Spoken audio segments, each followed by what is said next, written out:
People warn you about a lot of stuff when you start crocheting.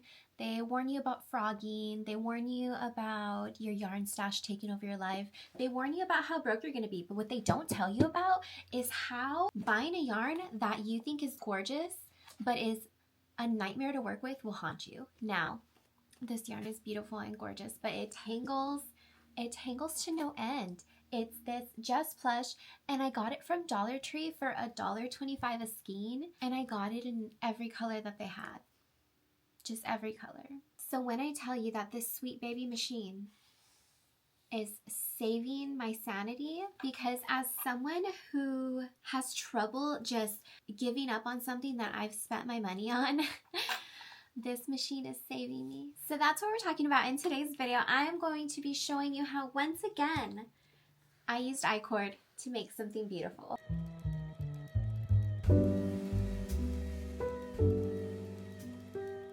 My heart purse was wildly successful, so I want to make another one because this is that same yarn. I do have to say I do use this one for accents every once in a while. Like with my little moth, I used it on the wings. I used the yellow on the like little frill. So this one I do use. So I have a bunch of it. I have 484 grams of it, and in the red yarn that I used for my purse I had 300. Oh, I haven't even told you I'm gonna make it. So I had it in my mind that maybe if I had 300 grams that I would make the same purse but brown, but this is a cool tone brown, so I don't know if it's gonna look good with the gold chain that I bought. So I'm actually thinking that I want to do a teddy bear purse. I think that would be super cute. And I can actually use this brown cording that I just got as a strap. I think that kind of goes, right? What do you think? I think it kind of goes.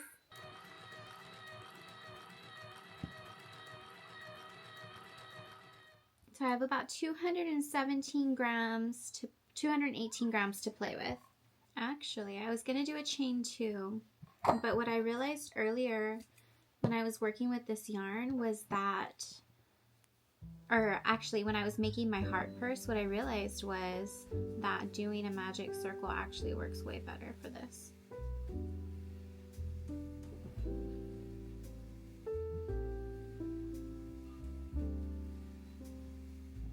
And I am going to go ahead and use my 9mm for this because that's what I used for my purse.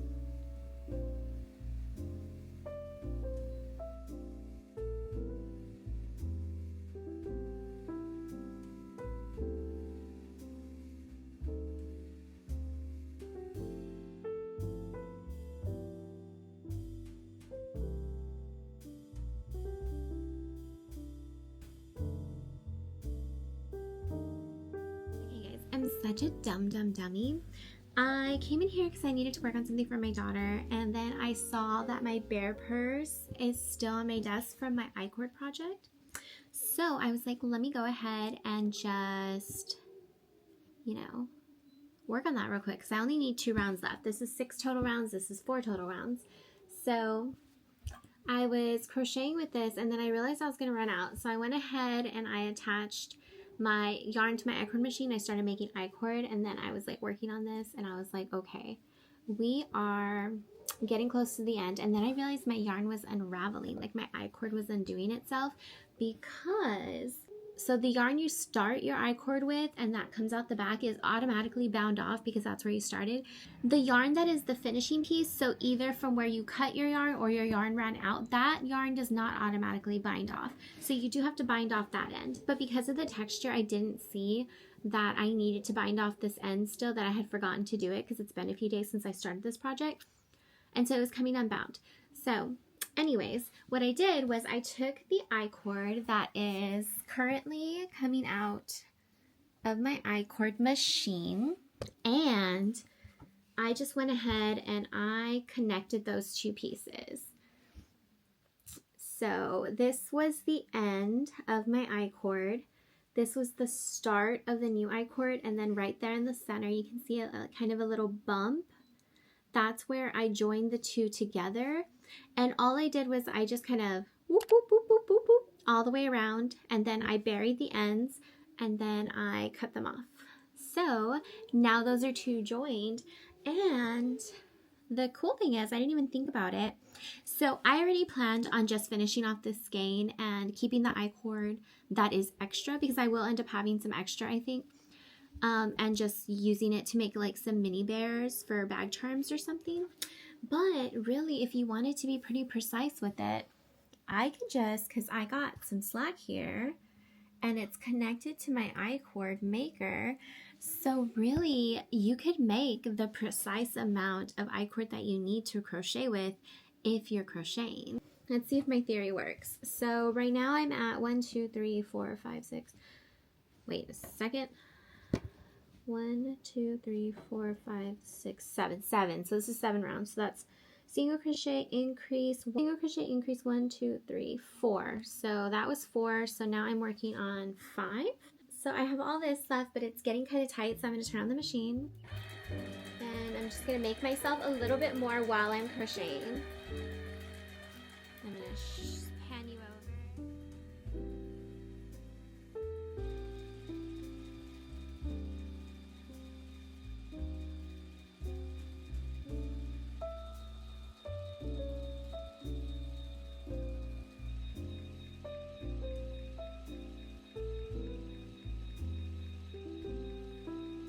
Okay, so that was pretty cool, right? So you can totally like crochet while your I-cord is being made. I mean, of course, you'd have to let it get a good amount going before you started, but if you were doing like a huge project where you had to make tons and tons of I-cord, and of course it would have to be a crochet project, not a wire project, but if it's just a crochet project like what I'm doing, you can totally start crocheting while it's still making your I-cord. That is pretty cool. Alright, so I just bound off that end. Didn't forget this time, and I'm gonna knot this end, but I'm not gonna cut off the tail because I don't know how much I'm gonna need. And I did finish, while that was working, I did finish the second circle. Here's my first circle. This is all I have extra from the I-cord, so I'm probably just gonna make the bear ears with that. I do have, if I run out, I do have like a whole nother hefty cake of that yarn.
I'm having so much trouble getting this face right. You have no idea how many times I've put this on and put this off, crocheted eyes, undid the eyes, sewed it on, sewed it off, but this is where I'm at. I'm trying to go for like a soft cottagecore vibe, and like I just don't know if I'm hitting the right notes. I feel like I'm close. So like the bright red bow contrasting with the like cool tone, soft brown, and then the cream cotton. I felt like that was all like putting together like sort of a look, and I just don't know if I'm hitting the right notes. I was gonna do crochet eyes, but then it was hitting the right like vintage note, but it was also kind of ugly, so I took them off. And so I went with plain button eyes, but I don't know, or like safety eyes, but I don't know if that was the right decision, but I've already secured them, so there's really no going back now. I don't know. I went to the trouble of hiding all of the sewing for the mouthpiece. I went between the stitches, and then for the nose, I just kind of like, so I don't know if I can cut it out and redo the nose, but then like the eyes, there's really no way for me to hide those.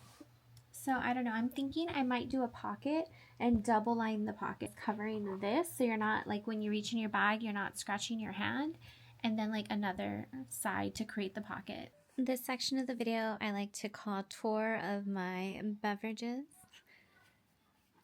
This is my jar of water, which hasn't had the label all the way removed yet because I don't know why, it just hasn't.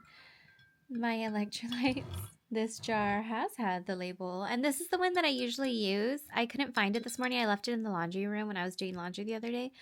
And so I pulled this one out of the cabinet, which was just like in there, and it hasn't had the label removed yet. But now I found this one. I went into the laundry room and I found it. And then this is my coffee from this morning. Mostly gone. I actually had a hot coffee this morning because it was so freezing at my office when I got up. But I love this mug. It's from Alligator Alley in Alabama, as you can see. Get it! Go get it! Come on, big boy. Or big girl.